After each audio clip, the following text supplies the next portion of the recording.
And we're live with our first Paper Movies Book Club, a novelization book club discussion video. Jeremy from Stupid Chainsaw Productions and Adam from Bryant's Nerd Pub are here to talk about Godzilla King of the Monsters. I didn't read it. Where's your copy, Jeremy? I listened to it on Audible. Yeah. Well, hey. Hey, that's good because you get to get a different, analysis of the book through different media. So. Yeah, I can do a review of the narrator. Yeah, that sounds good to me. Yeah, I can do that for you. But first, okay, Adam, would you like to do a brief summary or just a full-on summary of the book? Well, sure. I'll do a brief summary. It is a sequel to the 2014 Godzilla. A device known as the Orca is stolen by eco-terrorists, and the Orca is what it basically does. It's able to send frequencies and communicate with other Titans. So Monarch travels to try to stop them and the eco-terrorists from releasing all the other Titans onto the world. And, of course, Godzilla intervenes, and yeah. And the biggest villain in this is King Ghidorah. And we have other monsters, Titans such as Mothra and Rodan. So, talk about the author real quick. Jeremy, did you want to do that? Or do you want me to just... Yeah, Greg Keyes wrote some New Jedi Order books. I'm sure I can't see offhand because naturally it's on the part of the shelf that has a metal post in front of it. But he wrote one of the duologies. Yeah, he did. New Jedi Order, Edge of Victory 1, Conquest, Edge of Victory 2, Rebirth, and The Final Prophecy. Okay. So he wrote a couple, yeah. This book... You didn't like it? Well, I hated it. I hated the first half of it. The second half, it became fan service, and I was mildly entertained. But I just about hated every character in this book because they were stupid. And they weren't supposed to be stupid. But It was like the plot made everyone stupid in this book except for a 14-year-old. Okay, so you didn't like the book. Let's go into the whole history of the Godzilla thing first, okay?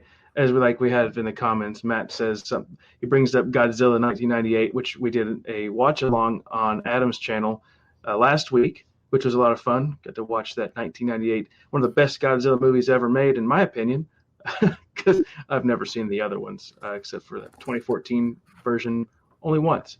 So I don't have that much knowledge about Godzilla other than 98. Don't remember anything from the 2014 movie, except that you hardly saw Godzilla. And I have not seen Godzilla King of the Monsters, so this was my first take with that story. So what about you guys? How much knowledge do you have? As you can tell by my Criterion set of the Showa era, I am a fan of classic Godzilla, as is Adam. Adam's more of a fan than I am. I mainly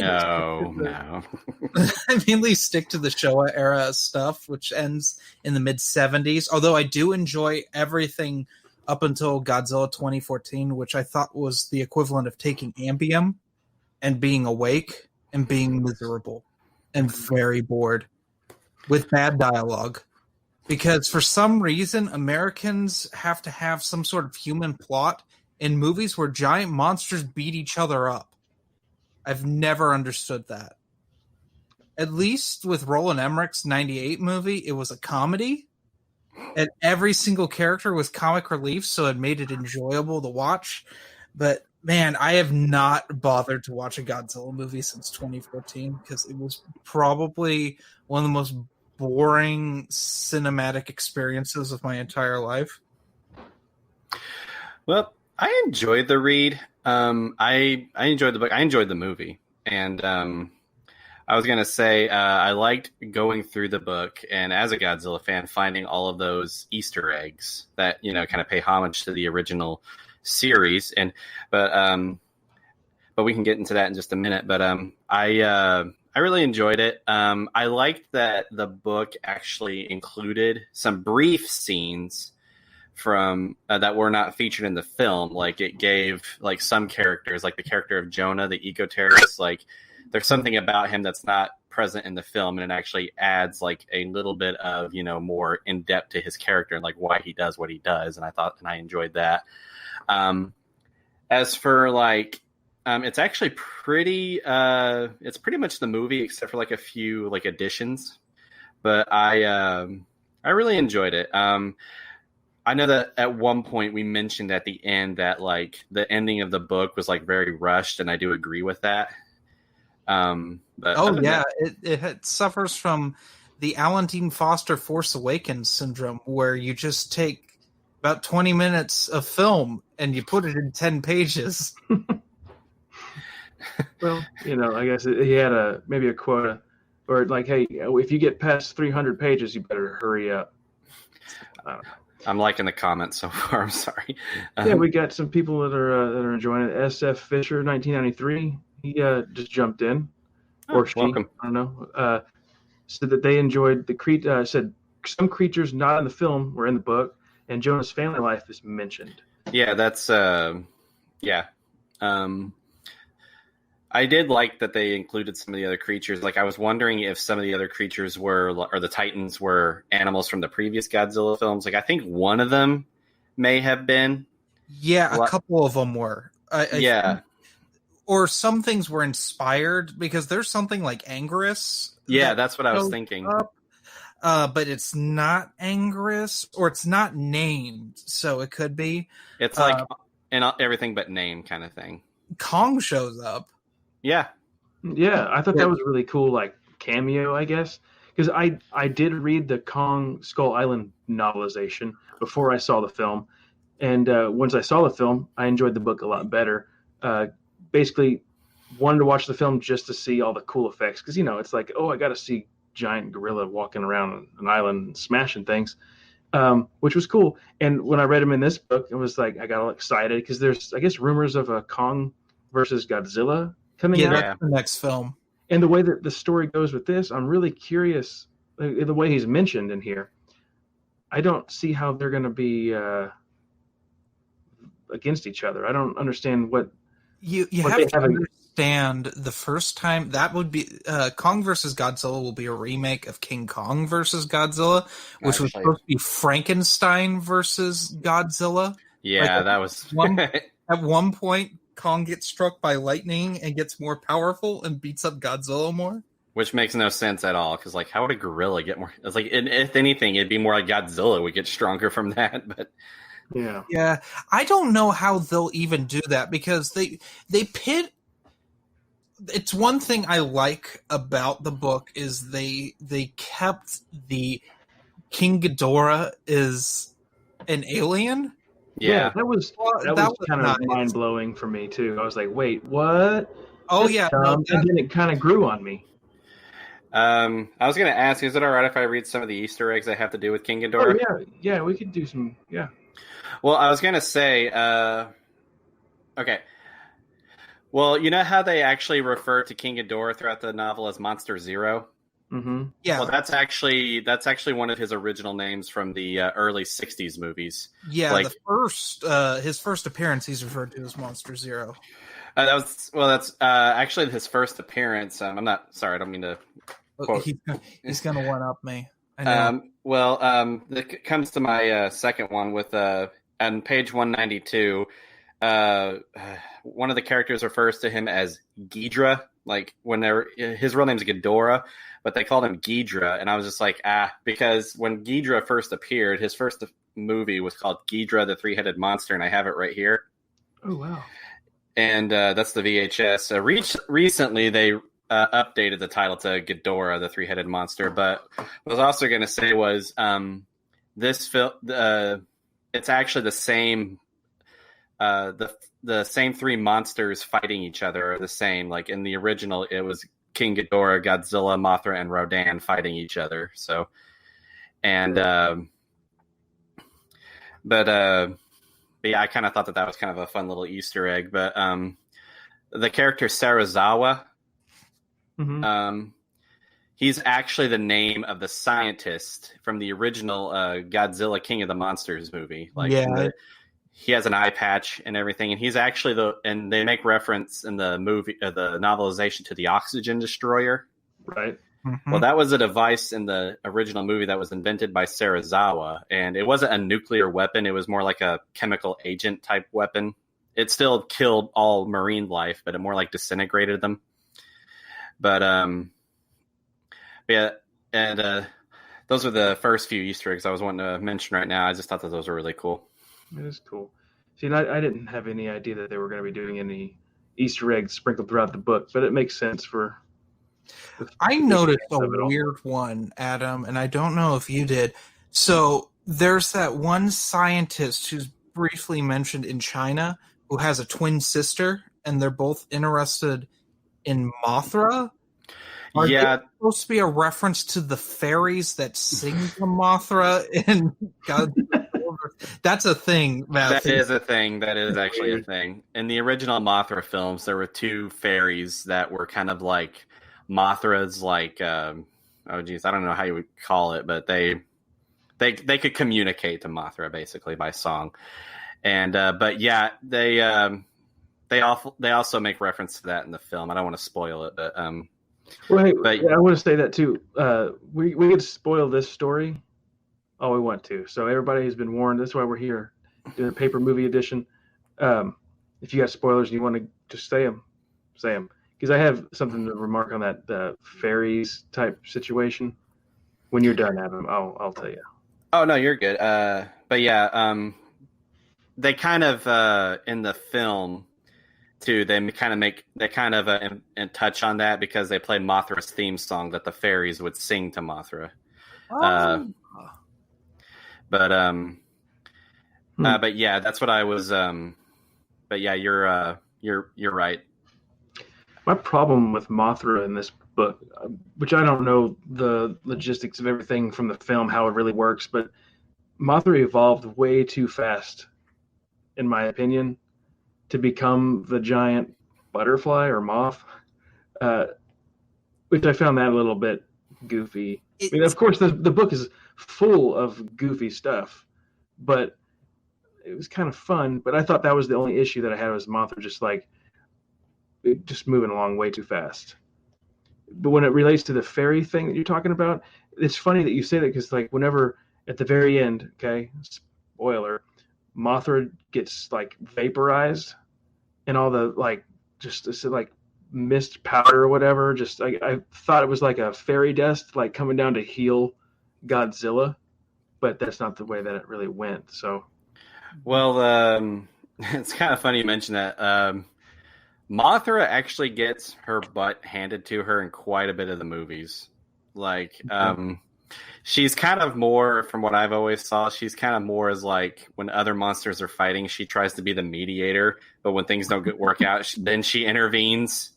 Honestly, as I recall, like when Godzilla and Mothra fought originally, she doesn't do well, but her babies end up defeating Godzilla. Both of her larva is more powerful than her offspring. They actually web Godzilla and he falls into the ocean, and I just thought that was funny, like a giant lizard got beat by two caterpillars, basically. But it's pretty funny. No, I did look up some videos on YouTube. Like after I read a scene, I was like, "This sounds cool. I'm gonna look it up." So I watched some action scenes. Nice. I couldn't help myself. Well, at the end, you mentioned the end. Like I was gonna say, that was another Easter egg. Like when they talked about how Godzilla was emitting an orange glow. Mm-hmm. That's actually a reference. It's from the Heisei era of Godzilla, called Godzilla versus Destroya. Well, Godzilla has absorbed too much radiation, and you didn't say it properly. I'm sorry. Because so wasn't it Desastroya, and like they scream it at the top of their lungs in the dub. Yeah, I figured someone was gonna say this. I was like, I'm calling it Destroya, but it's Desastroya. It's Destroyer is what it is, but it was a creature that was created as a result of the oxygen destroyer. Oh, that's cool. But Godzilla at this point had consumed too much radiation, and he was starting to glow orange throughout the whole movie, and the whole kind of most of the plot revolves around them trying to contain, because he's about to explode, and a 300-foot lizard, exploding with that much nuclear energy would have destroyed the whole Earth. And it was like Japan's nuclear reactors. Oh wait, those did blow up. Yeah. Hashtag too soon.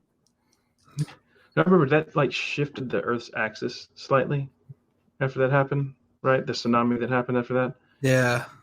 It's crazy. Maybe it was just Godzilla down there in the hollow Earth rolling over.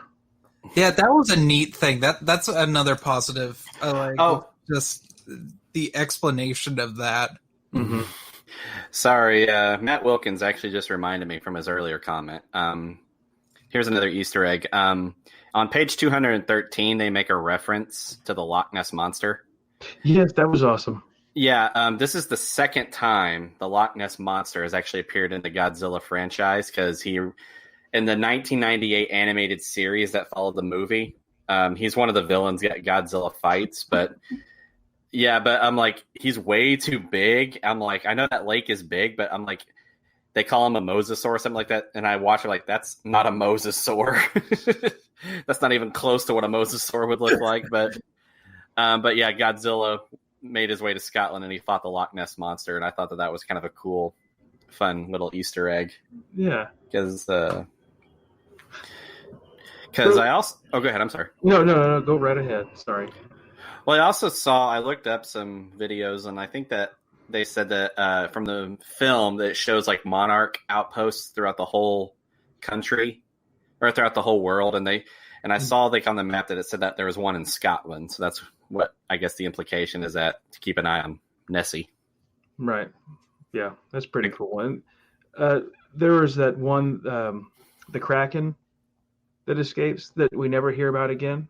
Yeah. You think we're going to hear about that one in the next?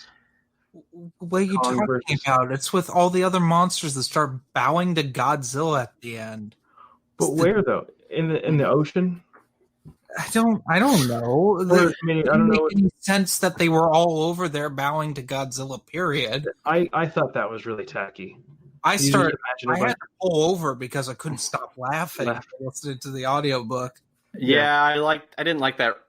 You see, Rodan in the original movies, he was not that submissive. Yeah, that was another thing. I'm a big Rodan fan because he flies really fast and all the models flip up and get thrown on the ground. He had that really powerful wingspan, and whenever he'd soar, this big shock wave would just wipe out that island, all the city down there. Mm-hmm. That was pretty crazy. Which I had something that I was going to mention about that. It made me kind of laugh a little bit. There was a fight scene with the jets flying, shooting rocket missiles at Rodan, and someone has to eject their seat, and they fly out and they get eaten by them. And I'm just thinking, like how big are these monsters? I mean, I imagine if they're knocking down skyscrapers, they're going to be huge. Their mouth, when it's open, is going to be bigger than like a garage door, clearly. So when they eat a person, they're not getting crunched down on. They're just going down into the chest. They're just going down into the stomach and just like slowly dying by the stomach acid and just digesting alive. Well, they mentioned that Godzilla was around 350 feet tall, and and then they also said that Ghidorah's 500 something feet. I think 400. I think you could be right. But one thing that they did that I kind of appreciated, because they didn't really touch on this very much in the original Godzilla. You know how like at the end, after fighting the Mutos at the big original Godzilla, like they're all gathered around him. Like, well, I know that Godzilla in this one, like after I was going to get to this, but I'm going to finish this point first. Like after they, after he was hit by the oxygen destroyer and he went down to his home or something to absorb the radiation, I was just like, I'm kind of glad that they're now touching on the fact like people should not get close to Godzilla, because I know he's a giant lizard, but he's emitting like high level radiation. Yeah. So much towards at the end that they're like, oh, he's gonna blow, basically. Yeah. So I guess Boston not only is like permanently destroyed, but it's now a nuclear wasteland. So you can't go there anymore. Yeah, like it's the second because it's like the book implies that San Francisco just never got rebuilt. Like it's just gone. Yeah.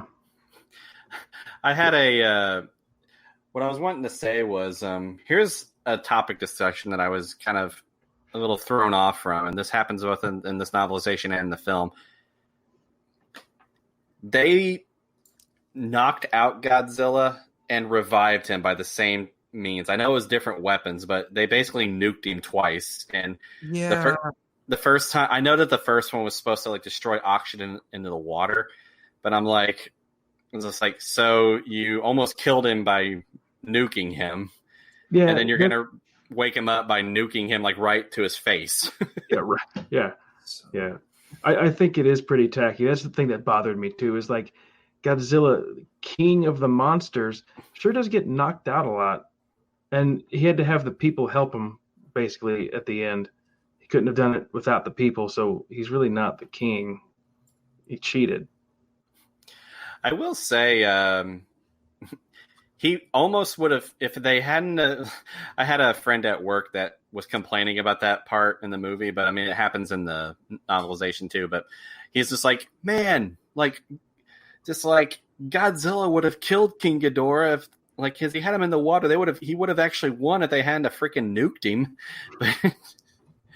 But yeah. I mean, like, that's actually really true. He probably would have won, but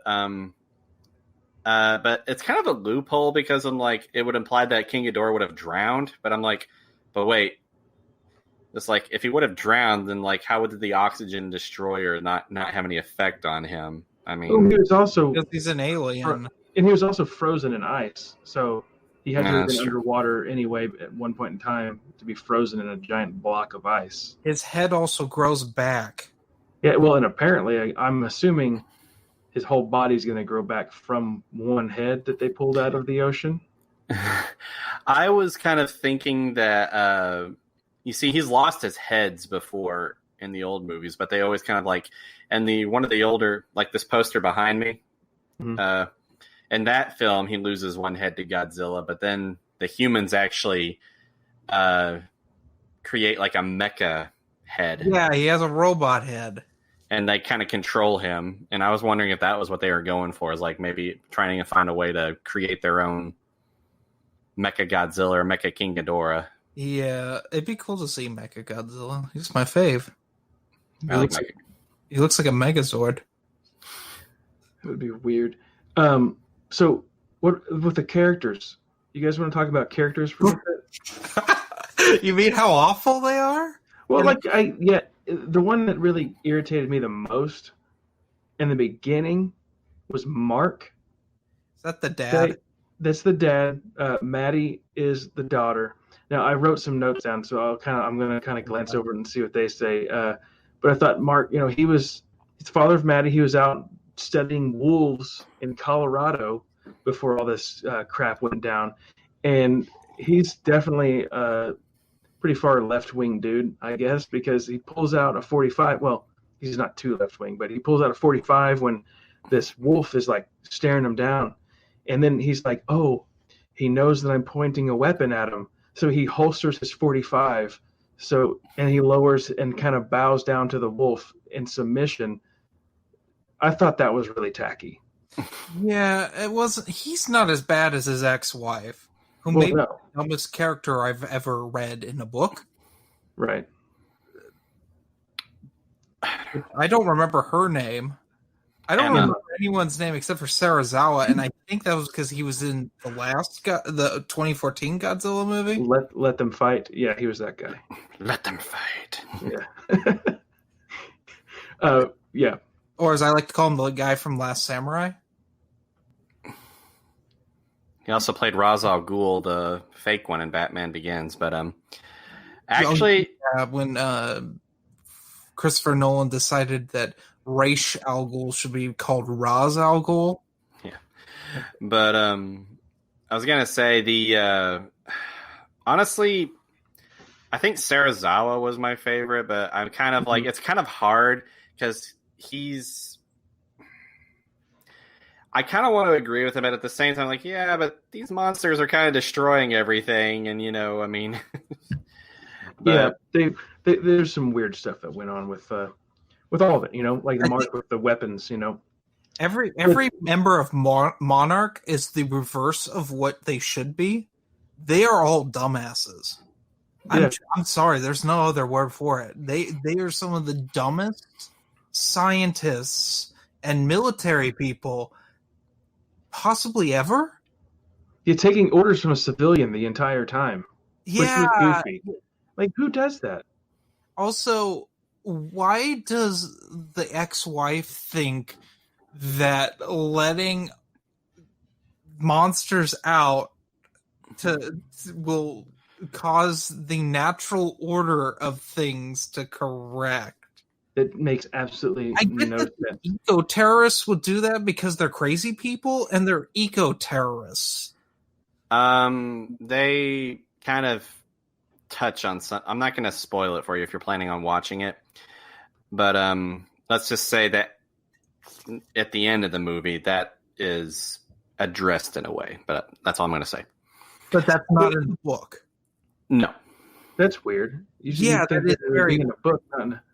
Well, the ending really was highly irritating because it didn't really. It just stopped.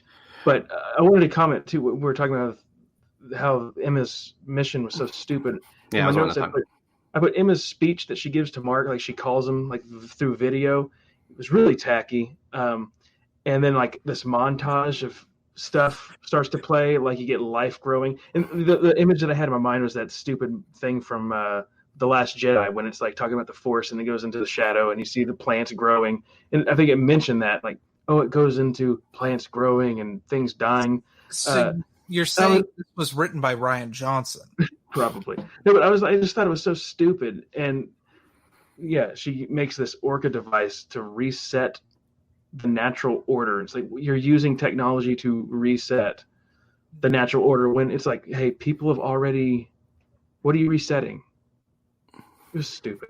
I mean, Michael Crichton already wrote 2 books about this. They're called Jurassic Park and the Lost World. It didn't end well for them. Well, I was going to say on that, Emma reminds me of a character that's from a Jurassic Park video game who wants to try to release dinosaurs from the island, and she gets eaten by one of them, which is hilarious. Funny irony, I guess, but yeah. But it's just those things like people are so bad they want to kill each other.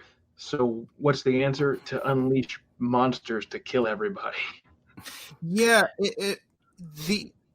that whole sequence reminded me of the scene, and I have to spoil a really terrible film here called Jurassic World: Fallen Kingdom.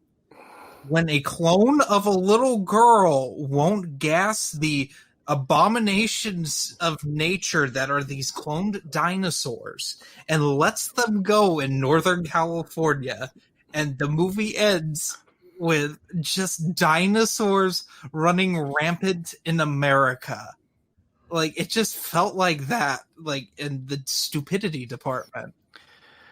Only it wasn't as ham-fisted in this as it was in Fallen Kingdom, which, I mean, and it was done by the antagonist, so which was just a little different. But I guess she's not an antagonist at the end.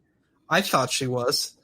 It was kind of more like, I kind of see it kind of more of like a Vader thing. She tried to do the redemption. Yeah, she did the right thing, but that doesn't excuse what she did, type of thing. Her death is also really rushed. Who? Oh yeah. Did she really? Did it? I don't remember mentioning her death. Everything. It's like everything faded to black or something like that. One of those. I think it's. Out. I mean, I think it's highly implied. It's kind of the same in the film, but Okay. I was also gonna say though, like Jonah, like in one of the people in the comments, I'm gonna see who said that. I think it was S. Fisher, 1993. That Jonah's family was not mentioned in the film, and that's what I kind of liked. It was just like, oh, well, okay, that kind of. You see, here's the thing. Originally, I had to look this up. Originally, I thought Jonah was the what's his name? Tom Hiddleston's character from Kong, because it talked like he said that he was in the British Special Forces, and so was Tom Hiddleston's character. But then I looked up like, oh, their names are different. Then it's not him. And he has but I like that I like that they at least tried to explain why he is, because he's upset with humanity because he talked about how his daughter was kidnapped on the way to school and murdered, and I mean it's just, it was, I guess it was added. My opinion, it was added just to kind of give him more reason, because otherwise in the film he's just doing it because he's like, I'm evil, I want to do things, but yeah, to make him more human, give him his cause to. Yeah, I was also going to say he's the most reasonable villain I have ever seen. Like it talks about there's times where, Emma has like a gun pointed to him and everything, and I'm just like, and he just lets her go. I'm just like, dude, I feel like any other villain like that would have just had you killed the moment you lowered your guard or something. He's also pretty cruel though too, because it's like, hey, yeah, she does something, slit her daughter's throat. And he slides her a glass of whiskey. He's like, sure you don't want that drink? So. Okay, yeah, you did remind me about that. Yeah, I forgot that he said that. No.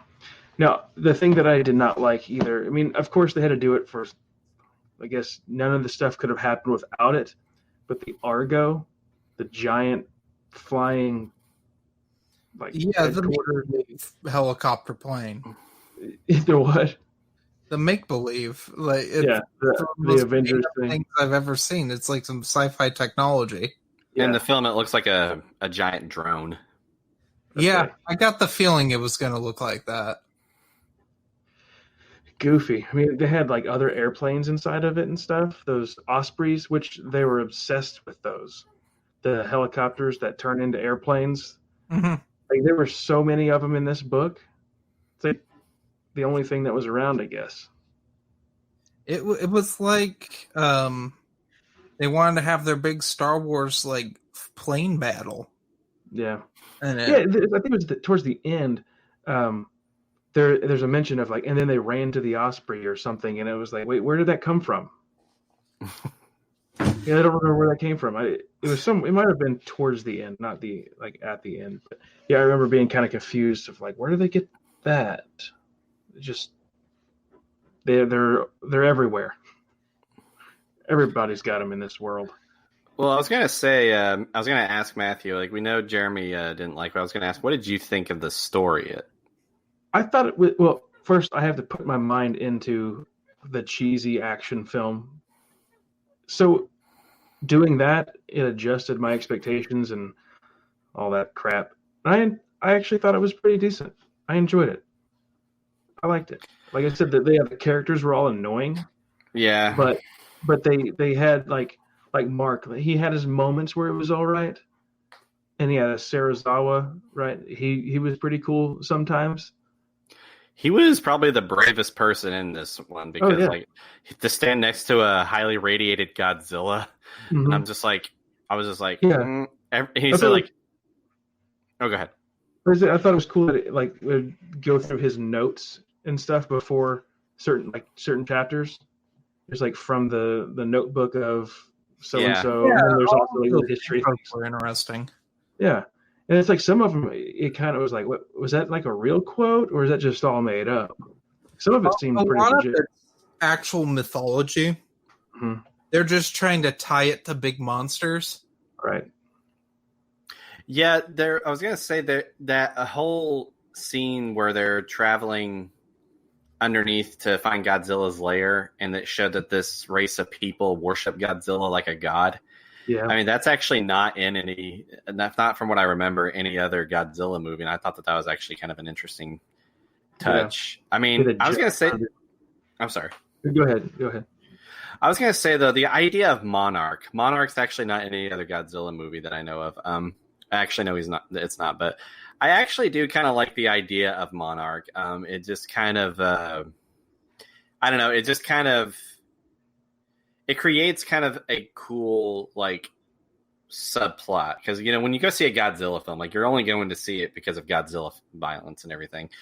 And but I just kind of thought that was a very unique approach because in most other Godzilla films, like it's normally the military that's always tracking Godzilla. I like that this was also like a group of scientists that was working with the military.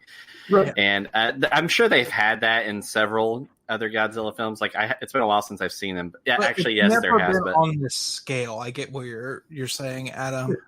Yeah. So they had to have their Men in Black type sector thing. And was it the Transformers movies? They had like Sector 7 or something like that. Yeah, they have something stupid like that. It's like they had it kind of to drive the story. There's like this secret group that does things, keeps it away from everybody. They had something kind of like that in Godzilla Final Wars that we were talking about last week on my channel, where it has like enhanced humans, like they're tasked with fighting tight kaijus, but yeah, there's been some films where it shows like a team of scientists working with the military, but I thought that the idea of Monarch was very interesting. And I also liked like how it's, it's a horrible organization. Like we've also seen that with Kong, like how, they just kind of bring the military into it. They don't tell them what we're going after. They're just like, well, we're going to be finding a giant monster. I hope that everything goes well, but we got the military. We'll be fine, Then someone gets shish kebabbed cannibal Holocaust style by a bamboo spider. Yeah. That's like that was one of the best references I've ever seen to another film. Like, and that was nasty for PG-13. Yeah, I was gonna say there is a Godzilla reference in the movie. I'm sure it's in the novelization too. I'll ask you.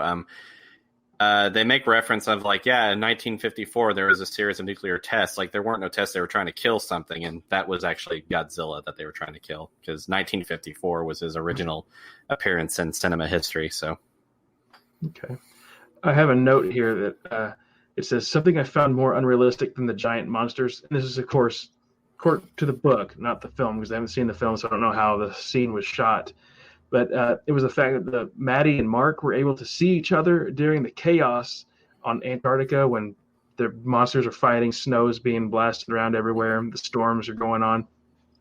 How they were able to see each other. Mark was on the Osprey flying away, and he could see. No. Maddie's on the Osprey flying away, but she could see her dad, fighting, trying to get out. And that's stupid Hollywood stuff. I won't blame Greg Keyes for that one. Yeah, well, they did at the end too when they saw Emma driving around in the city. Like, oh, I saw her the tiny car. It's like, but is it? I can't imagine. Is he seeing like little things? Not Hot Wheels, but micro machines just driving around and little tiny people. Like I can't. I didn't like that. It's like they were able to see, like they had hawk eyes, every little detail that was going on. And they're supposed to be really far away, flying super fast to get out of places. They mentioned something like this in the book, and it kind of was like kind of weird to me. They're saying that from Maddie's perspective, when she used Orca at the Red Sox stadium, and she brought King Ghidorah to her. Yeah, and then I just kind of feel like for an animal, like King Ghidorah would have been able to see, like, this is not a threat. Like, I don't know what's going on here. But then she's just like, this giant monster thinks a 14-year-old girl is a threat. I remember them mentioning something like that. I'm just like, I feel like King Ghidorah would have just like what? I can eat be you. Too careful. Maddie could be a Mary Sue. That's true. Yeah, we got to stop that. She could just snap Ghidorah's necks, all three of them. She could pull King Ghidorah down and electrocute him. Yeah, with that taser that she stole from Jonah's hideout. Yeah. The stun gun. Yeah, which, by the way, since I don't know who any of the actors are in this film, Jonah, for some reason, I pictured the actor. Let's say Peter Stormare. Have you guys seen The Big Lebowski? Yeah. He's the nihilist in Big Lebowski. Yeah, That's who I imagined was Jonah for some reason. I think he's been in a couple. I think he might have been in Lost World. He was the guy that got eaten by the little tiny dinosaurs. Yes. Yeah, I imagined him as Jonah for some reason. It was like the only actor that popped in my head for any of these characters. I know that the girl is played by the girl who plays 11 in Stranger Things. Oh yeah, that's right. Yeah. The actor that plays Jonah is actually I can't remember his name, but he was in Game of Thrones. He plays one of the Lannisters. Is he Tywin? It's the dad, the old guy. Tywin. Yeah. Okay. Yeah. I love him as an actor. I think he's a really good actor. He's in one of my favorite films, Alien 3. Heck yeah. As far as the I don't remember. He's also in a Ghostbusters movie. Matt's favorite, Ghostbusters 2016. Oh, I wouldn't know anything about that. I only know this because I watched the Plinkett review of it the other day. I was about to say, he brought up Ghostbusters 2016. I think that deserves the first Paper Movies boot. Yeah. Later, Jeremy. No. But no, we were talking about the characters. I like Rob D's comment. He said, "I don't remember any of the human characters." Oh yeah, they're not important. Except you're forced to deal with them for the first 13 chapters of this book, and it's unbearable. Well, but the thing with the characters is, like, I remember them, but they are just completely, just too far out. Like we said, like Mark is sitting here telling the military and Monarch what to do. Yeah, that's stupid. And they're asking him advice, like, "What do we do now? What do we do now?" And he's like, "I thought that is weird because they." Oh, go ahead. I'm sorry. What do we do, Mark? And he's like, "We join the fight." It's like, okay. Earlier, he's like, "Guys, put your guns down. Put your guns down. They sense the threat. They know that you're shooting guns at them." Okay, guys, the monster's as tall as a building.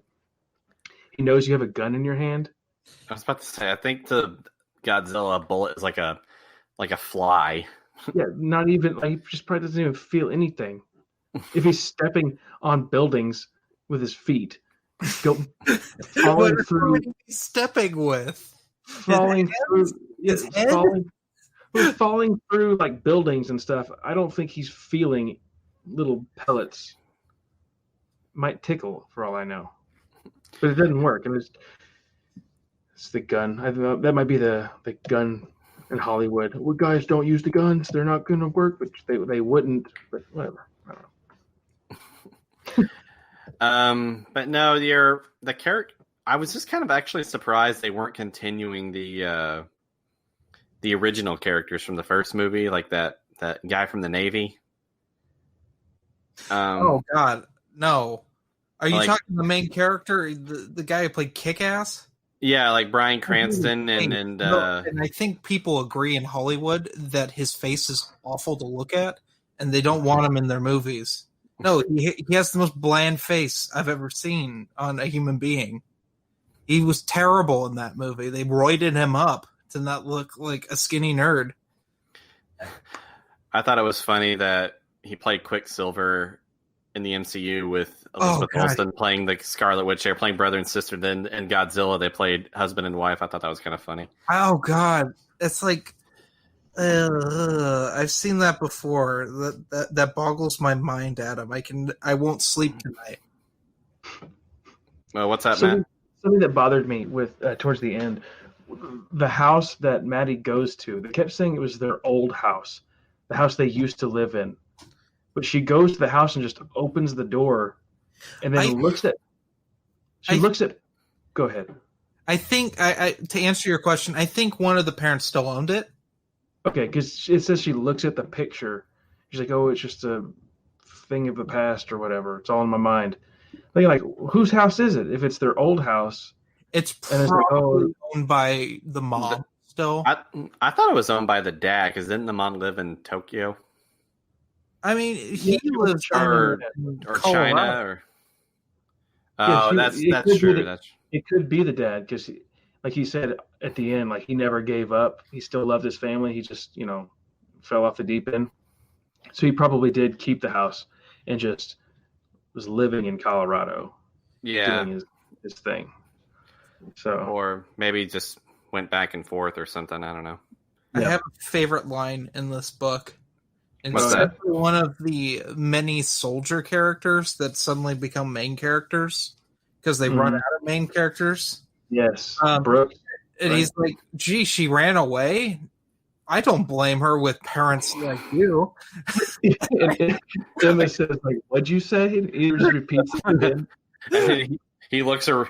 I remember that scene in the movie, like that happens, and like she just like stops, says like, "What'd you say?" And then he like looks him right in the eye and said, "I said." It's like I ain't scared of you. Easy, um, but it's fun. I would have liked to have seen the giant bull thing. Which one does it rise up out of Arizona? I thought that was who Anguirus was. I think that was Anguirus, yeah. One of Anguirus. those. Yeah, in the original Godzilla films, Anguirus is like a massive spiked armadillo. Yeah. Okay.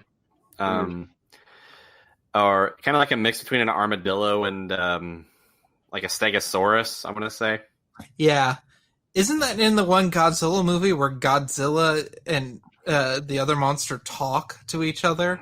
Like in Oh English? my gosh. Yeah, that happened in this. Oh my gosh. They made it to where you could actually hear Godzilla talking with another monsters, and it And was. they talked like this, as I recall from my childhood. It sounded like you were like. It sounded like a DJ rubbing his hand on a record or something like that. Just like, hey, That's so tacky. Yeah. Was it okay? I have this thing open. I'm trying to think. There was that one lady, that scientist who went and like pulled the plug on the security stuff to let the monster out because she was agreeing with Emma. She's like, Emma's right. We need to reset humanity and the natural order of things." Oh. I can't remember what her name was or where it was that she did this. I'm in that area of the book, but there's this one scientist lady who thinks that what's happening is right. Is it Chen? I don't know. Crap. I knew I should have wrote some of this stuff down a little bit better. But Do you remember what the- chapter? I think it like kind of looks like it has tusks that was Oh, yeah. through. So Sudan, maybe.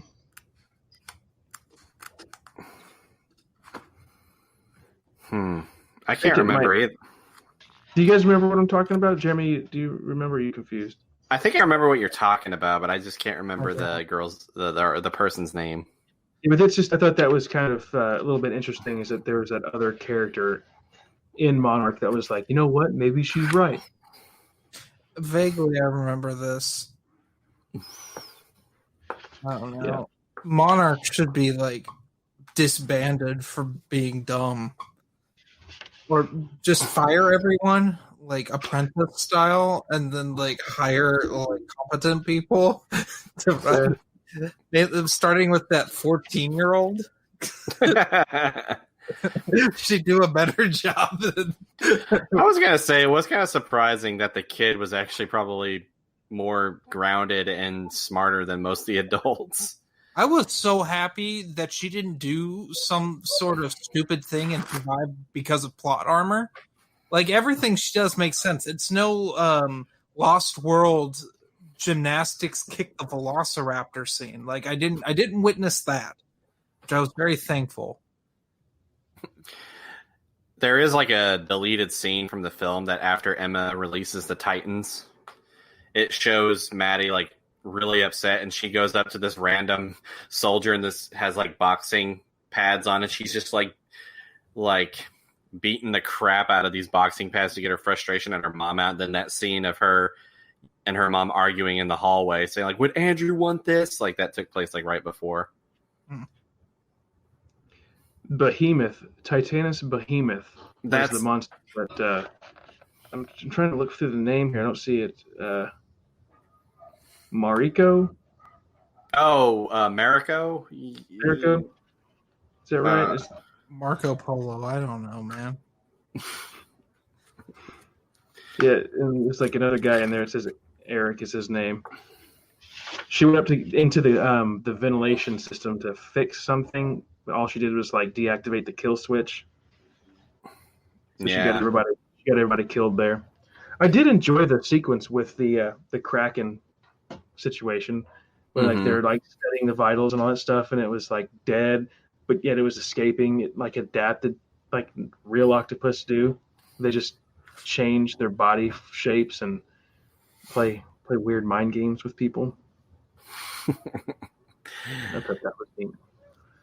What I thought was kind of funny, I don't like that line that said his name was Coleman or Cole. Yeah, Coleman. He was kind of funny in the movie, but it was just like he said that like we can't find Godzilla, and then he's like, "Oh, we're tracking Godzilla to this area," and then Mark was like, "I thought you didn't know where he was." He's like, "Well, not if you don't know where to look." I'm like, that's the stupidest thing I've ever heard. I'm just like, you either know where he is or you don't. Yeah, that's pretty weird. I mean, he's a 400-foot lizard. He's not really that hard to spot unless he's like thousands of feet deep in the ocean. Yeah. But even then, I'm pretty sure they would have been able to track something that big. Yeah, I thought it was kind of silly too. They did this thing where when they were in the submarine, like Mark is in this nuclear submarine, and they get sucked down into the hollow Earth situation. You know. But it was like, we're being pulled into something. I think they called it a vortex, maybe. And then it's like it cuts away to another scene and it comes back. You know, I picture that in the movie. I was like, this is that tacky moment in the movie where it's like, oh my God, they just died. But no, they didn't. They come back and they're like, oh, where are we? We're in this weird cave system with all these ancient ruins that are underwater. I don't know. I had mixed emotions about that. And Godzilla, when he was knocked out, when he got sucked under, he just goes and pulls himself up down there and lays on this giant concrete, well, not concrete, but this giant rock platform. It just poured concrete into this fissure in the ocean. Yeah, it's like, what in the world? I was gonna say, it's probably more for the film, but I feel like a nuke that far down into the earth would have like caused a more destructive result, and it just all we got from it was, oh, Godzilla's awake. Yeah. It pushed the submarine out further, so the shockwave underwater pushed them a lot further. It said. But no, when you beached them, didn't it? The shockwave beached them. It surfaced them. I think it's like, oh, I thought they went up and hit land or something. I don't think so. I mean, unless it's different. I remember them getting out through, they were just on the water, but I mean, it may have been different. What chapter was that? Didn't that kill everyone in the submarine? That's what I was thinking when I read it. I was like, wait. You would like the depressurization that quickly? But I mean, like, not necessarily like surfacing that quickly in a submarine, but because part of going up and down in underwater is the speed in which you go up, so that way you breathe out the correct amount of oxygen. So that way your brain doesn't bleed and you don't bleed out your eyes. Like they have this in Jaws 2, where the guy surfaces too fast and he bleeds out his eyes. Like it's gnarly. Oh, he gets bubbles in the blood or something, an embolism. Yeah. You get too much oxygen in your blood. But yeah, like I would think as soon as they opened like the cap of the submarine, like they'd all blow up. Like I think they'd be fried. Yeah, I mean, I'm not a scientist or anything, but I don't feel like I'm not a doctor, and I just play one on TV. But like, you know, It doesn't make any sense. Also, Matthew was talking about this, like how everybody was just like, oh, like we're all taking advice from Mark and everything. I like there was that one doctor who was like always like telling Mark that he's crazy. Like when they heard Godzilla swimming outside, and they're like, okay, lower your weapons. He thinks that we're a threat. Like, open the door. Let's have him take a look at us. He's like, yeah, let's fight him in here for a beer. Are you out of your freaking mind? I'm just like, I'm with this guy. I don't want to see a giant freaking lizard swimming towards me. Yep. Okay, I found this part when like they get hit by that shockwave. It says they broke into the air, tossed up by the tower of water. Mark lost sense of what was happening. The acceleration faded, was gone. He was weightless. They slammed back down on the surface of the ocean like a beached whale. Okay. But when it all sorted out, they were floating. Maybe not for long, but for now. That confused me when I read that. I remember getting confused. I'm like, wait a minute, what do they mean they were floating? Did Godzilla pick them up and carry them to the shore? No, they surfaced. They didn't go back down. They like stayed. Oh, floating on water. See, I'm an idiot. I was thinking floating in the air. No, I get that. That's not written clearly. You should complained to Greg Keys and said, "I need a diagram." Yeah. Hey, floating on what? Floating on air or on the? See, and that bothered me. That's why I got confused too. They slammed on the ocean surface, the surface of the ocean, like a beaching whale. That's just a simile. It's not a good one. Which is kind of funny because from what I remember, it was kind of just a right analogy, just kind of like in the wrong context. Because like whales whales, like it's not you. It's just like whales sink whenever they die. But I'm just like, oh, go ahead. I'm sorry. My eyes were crossed. It's breaching whale. It makes a lot more sense when it's because it doesn't say beaching whale. Okay. Okay, I'm an idiot. Makes sense now. Ding, ding, ding, ding. Why am I here? Oh gosh. Anyway, so yeah, I overall I thought the book was decent. Yeah, I enjoyed it. It makes me want to see the movie for the visuals. Like I could care less about the story. I just want to see the monsters fighting each other. But I know which part to fast forward through. It's definitely better monster action than the first one because you actually get actual monster action and not just like 10 minutes of it. I mean, or see the action on a TV. Better monster fighting in it. And it was found footage. Say what? It was like a TV, right? There's like we get to see the action on a small TV in the movie through like a news station. I know. Yeah, but you first see. Oh, go ahead. Sorry, Jeremy. Like Cloverfield had better monster fighting in it, and there's more monster. Yeah.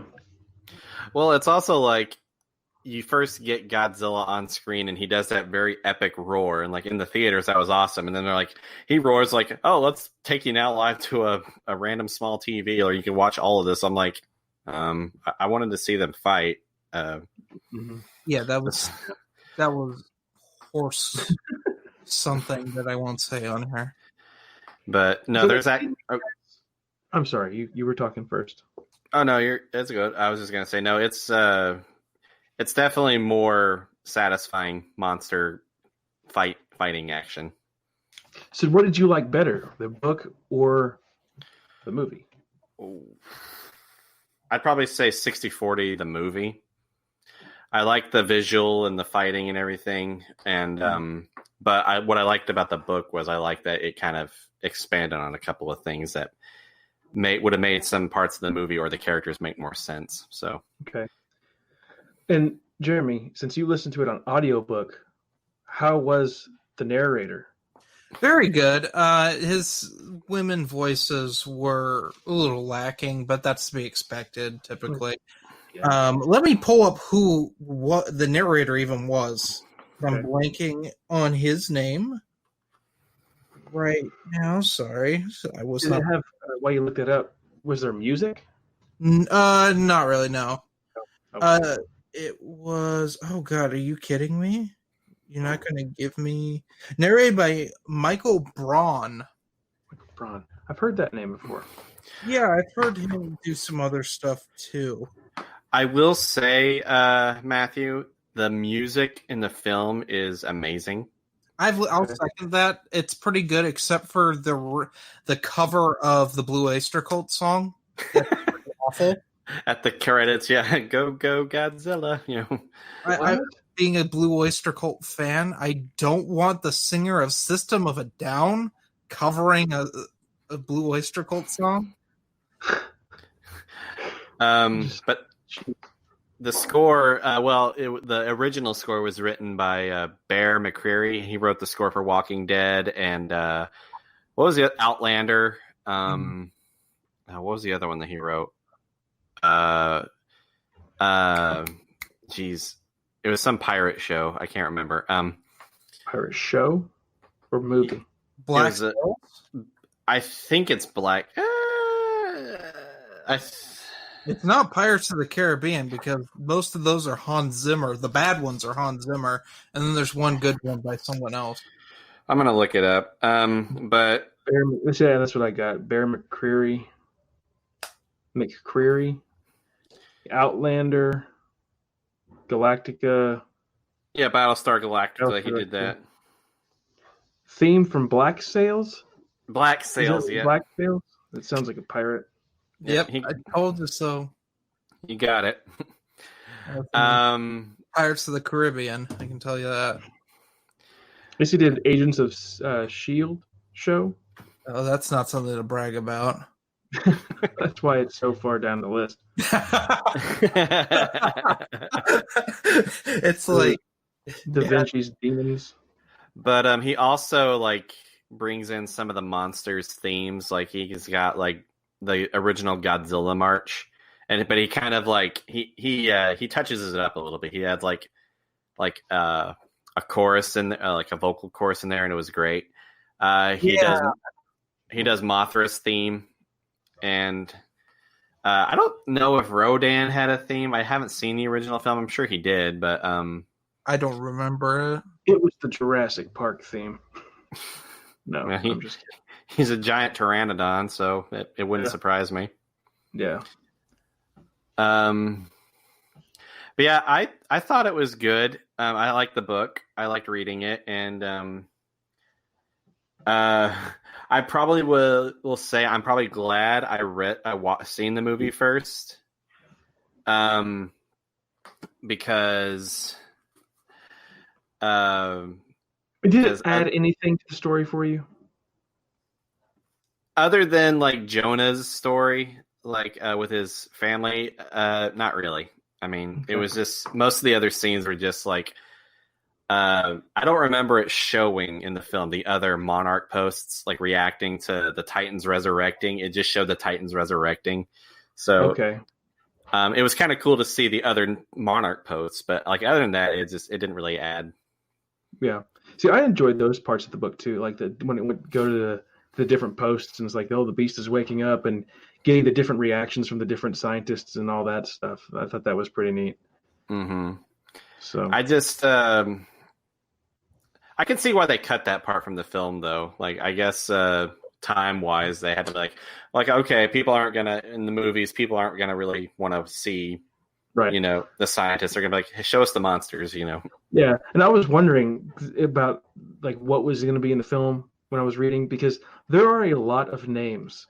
And I'm thinking, okay, there's a lot of names in this book that I can't remember. Are they going to be saying these names in the film about all these scientists? But like you just said, that half that stuff wasn't in the book or in the movie. I think they say the names of the scientists that are featured the most. It's been yeah, but I mean during those little outpost sections, it was going through 3 or 4 different names in each section. I'm like, geez, hopefully we don't come back to these people. I'm not going to remember who they are. It's like Rise of Skywalker. We just keep introducing characters. Yeah. And yeah. But I'm glad I read it. I wish I would have read the Godzilla 2014 novelization first to get like a refresher, because like I said, I saw the film one time, and I didn't even get to see it in theater. I saw it when it came out and went to the Red Box and rented it. So it's kind of like you could read the 2014 Godzilla as like a flashback. Yeah, nice. That's a good idea. Yeah. Now, didn't you say there was a prequel to this? Oh, yeah. It's a comic book. I didn't get a chance to read it yet. But there's also one comic, I think, where they showed, like, because in the book, I remember them saying that Godzilla's spines on his back were shaped differently. And I think that in one of the comic books, it shows that he gets into a fight with another monster. I think it was another Muto. Well, they referenced that in the book. I'm sorry? Yeah. Comic in the book and his spine being broken. And they kind of and those spines on his back, though, are like more of the classic style of Godzilla. Like, because in the 2014 one, they were just kind of disfigured triangles, but in this one, it's actually like, the original Godzilla one is like more like these, where right, they're more like pointy, I guess. Yeah. See, it's these little movies that do this blue color. I don't know what it's like, nostalgic for me, like the glowing blue, because it was like that in Independence Day did that blue shiny color. Didn't Aliens 2 do that too? And their like toy campaign just have a lot of Aliens logo is blue. That's true, while we're on that topic, I was gonna say that was one thing that was different for me. I'm not sure how I feel about it, but like they talked about how Godzilla's plates would glow as a intimidation factor, I guess, like as a threat. Like, it's like him. It's kind of like when a dog bows its head and like growls. It's like that was kind of like what I got like they were saying, like that was like Godzilla was like trying to intimidate his prey or something like that. Yeah, that's never happened before. But so, what would you rate the book overall? Explain. Not the movie. No, you got to separate it from the movie, which you said there wasn't that much of a difference. But what would you rate it on a scale? Should we do a 1 through 10 scale? Sure. 10 being the best, 1 being the worst, or 0 being the worst.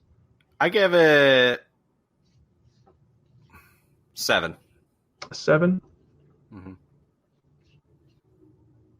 What about you? Jeremy, you got a number? 4. 4. Okay. I was going to give it a 3, but it's not quite that bad. Yeah. Okay. So I was actually going to give it about a 7 as well. So it's a very interesting read. I enjoyed it, but it's just like those.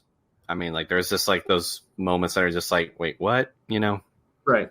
And that's like I said, I've learned to lower expectations when I read things now, and I get that mindset of knowing, like, okay, this is a cheesy action film.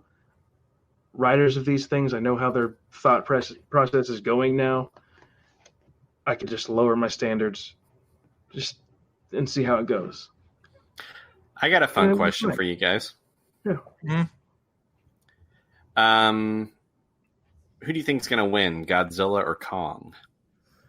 Stalemate. Yeah, it's going to be something that comes in, and they're going to turn together against the new villain. That's my opinion. Ghidorah's going to come back. Maybe, like you said, a mecha Ghidorah. It would be awesome if Jet Jagger came in. Oh my gosh. My fave. Literally, Matthew, there's a character called Jet Jagger or Jaguar. I can't remember, but he's like a robot that's like human size, and then he like has this ability, he grows into Godzilla size. He was designed by a kindergartner in Tokyo. They had a competition to see who would team up with Godzilla in Godzilla versus Megalodon, which also has the infamous international poster of Megalodon and Godzilla fighting on the World Trade Center, because the remake of King Kong had come out around that time, and King Kong climbed up the World Trade Center in that. Oh, he's pulling it. pulling it out.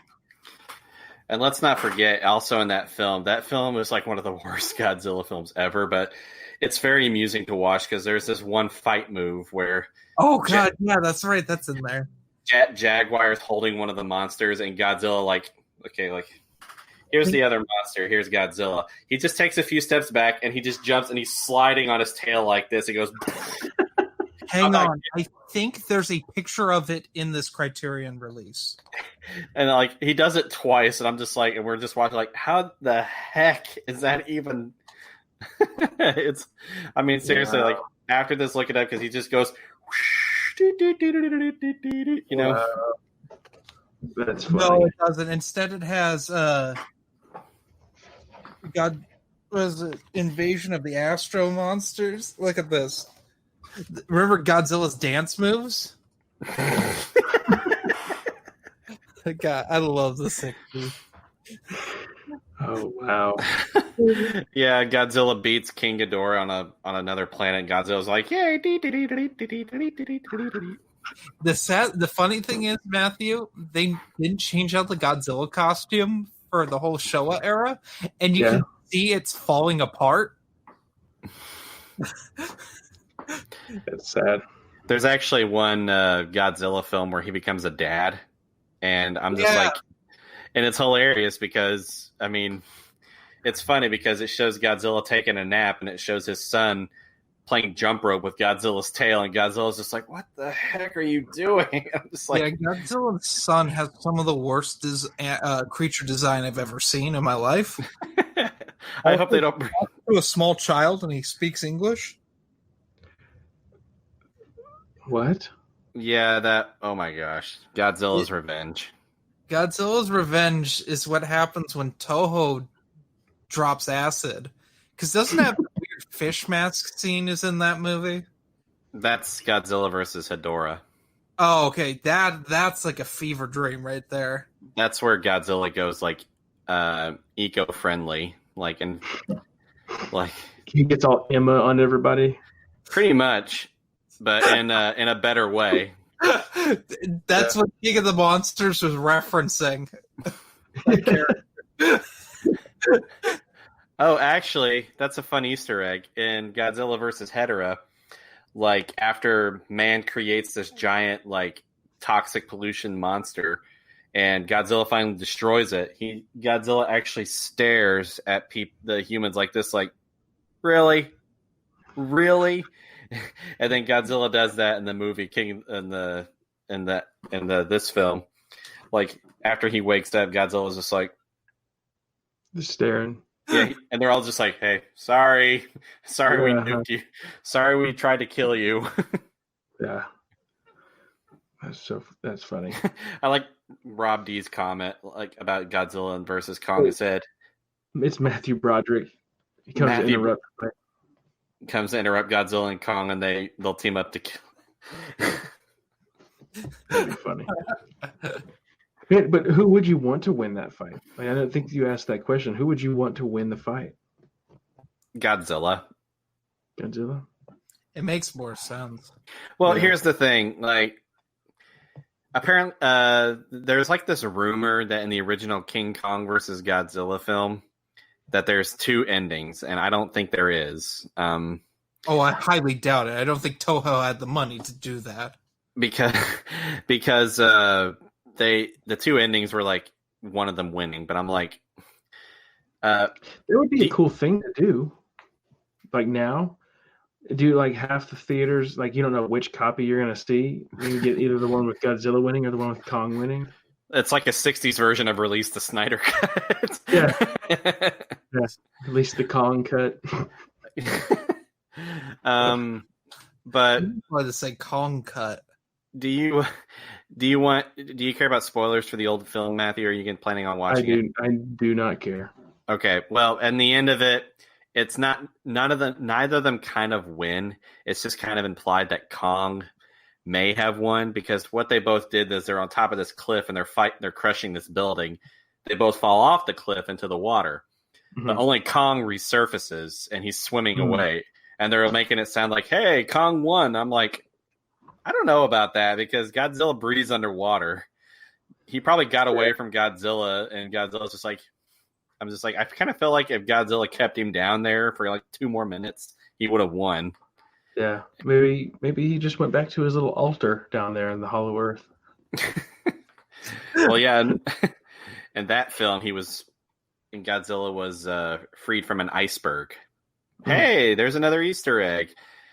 King Ghidorah was freed from an iceberg in King of the Monsters, and Godzilla was freed from an iceberg in that one. So yeah, could be it. I just kind of wonder too. Like I was confused on how they were viewing certain things, like Ghidorah being trapped in this giant ice block. What were they seeing? Like was the whole body exposed in this clear wall of ice? You ever see the documentary Raising the Mammoth? Nope. Well, someone found a woolly mammoth, like I remember that. in ice. They dug it out and they tried to drill in to clone it, but you can see the whole thing in there. Yeah. The way I picture it's kind of like what it's like to look at someone that Mr. Freeze may have frozen. you just see a block of ice, but you can still see someone in there going, you know. There's one. How about this? Modern 2019 Godzilla versus 1998 Godzilla. They did something like that, one of the Godzilla films, but I'm like, if it was this new Godzilla, the 98 Godzilla would have been roasted. Yeah, would the 98 Godzilla even be the size of this Godzilla's foot? It'd probably be like, he'd probably Waist like his high? head, yeah, like waist high. Yeah, this Godzilla, it's so weird to get used to, but they just roided this Godzilla up. He's gigantic. And then they roided Kong up, too. Look how big that is. It's kind of comical. Neck. He's like the no neck. Yeah, and I remember in Godzilla 2014, his feet were like this big. Like there's one scene where you can see it's just like his feet, or like his toes are actually pointing down like this. It's like, I'm just like, I think I'm actually looking at one of the other Godzillas that I have, and it's the new one, and they actually corrected his feet. I'm like, thank you. That looked weird. Probably because they couldn't actually stand it up. Yeah. The way the feet were. It just wasn't sized properly. But yeah, as for the book, I recommend it. I mean, if you if you're curious about it and you kind of want to read about like, you know, the other scientists, like it's very brief, but I recommend it still. I think people would enjoy it. I mean, it even has the 65-year anniversary of Godzilla on the back there, 1954 to 2019. That's cool. I kind of thought it was kind of cool that the original movie, the first one was named Godzilla, and the sequel is called Godzilla King of the Monsters because originally the Japanese released Godzilla in the 50s, and it was called Godzilla or Gojira. And then the American version was Godzilla King of the Monsters. So the one where they added Raymond Burr in, so there would be an American. That was kind of funny because they added some of the scenes from the original film into the American version, and they just kind of like shot some characters from behind or like had their face obscured, so that way it's like they're interacting with Raymond Burr. Which I like. Raymond Burr. I love me some Perry Mason. He was actually a good friend of my great grandfather's, believe it or not. That's awesome. So, like, I respect that, but it's so ridiculous. It was too close to World War II, and they thought Americans wouldn't like a whole Japanese cast movie.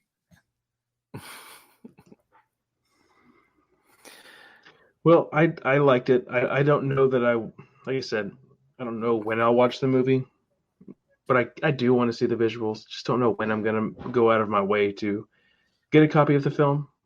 I won't buy it. I'll rent it maybe. It's on Redbox now. I saw it there.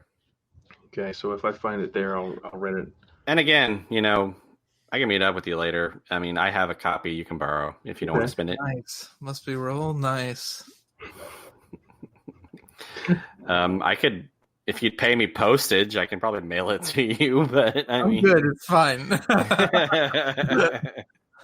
I mean, I was gonna say, like, if you lived close to us, I would have given you a copy too. I mean, You're fine. no. I just wanted to give you crap. Go ahead. I would only recommend this to extreme Godzilla fans because this book, for the first half of it's just tedious, and the second half is just a fan service. It's Yeah. Okay.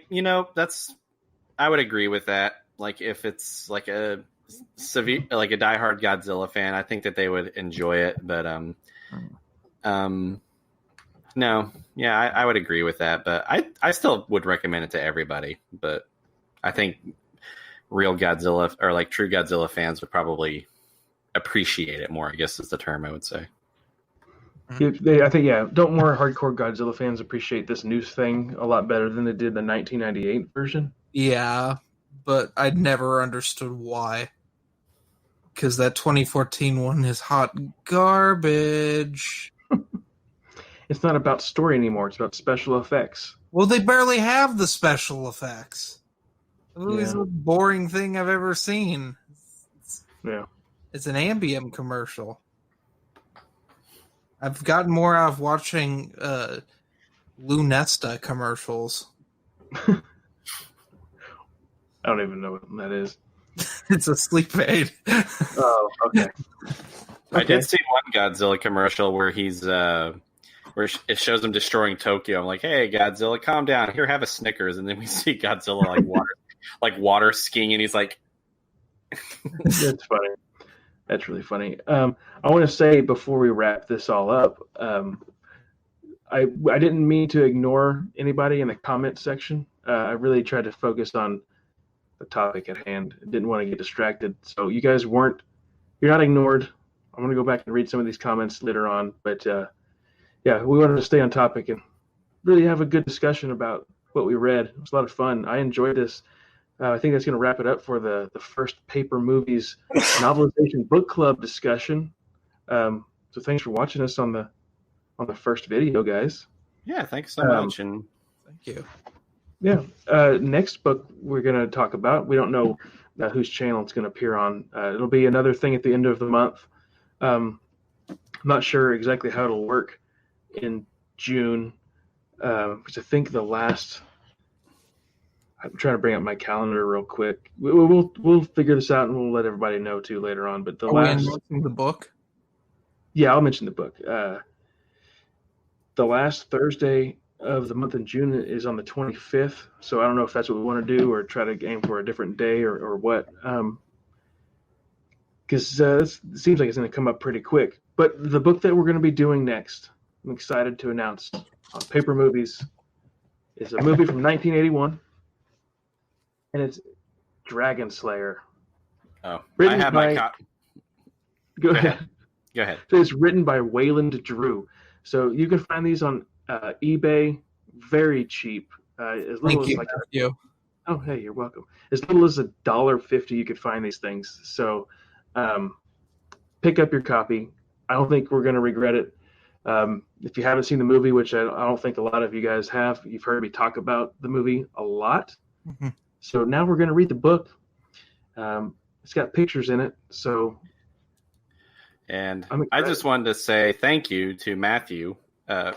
Matthew, I actually met up with him at the bookstore the other day, and he gave me a copy of one of his Dragon Slayer books, and I do have it. I was just like, I probably should have brought it in here. But I don't know if you guys saw it. I don't know if you posted the picture yet on Instagram, did you? Oh, no, I didn't. Oh, yeah. Here, I'll bring it up. I thought it was kind of funny.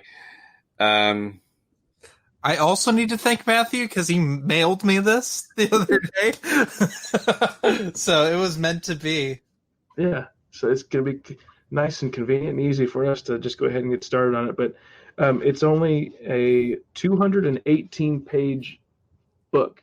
And so, if you're reading the hardcover, practicing social distancing there. Social distancing at its best there at the bookstore.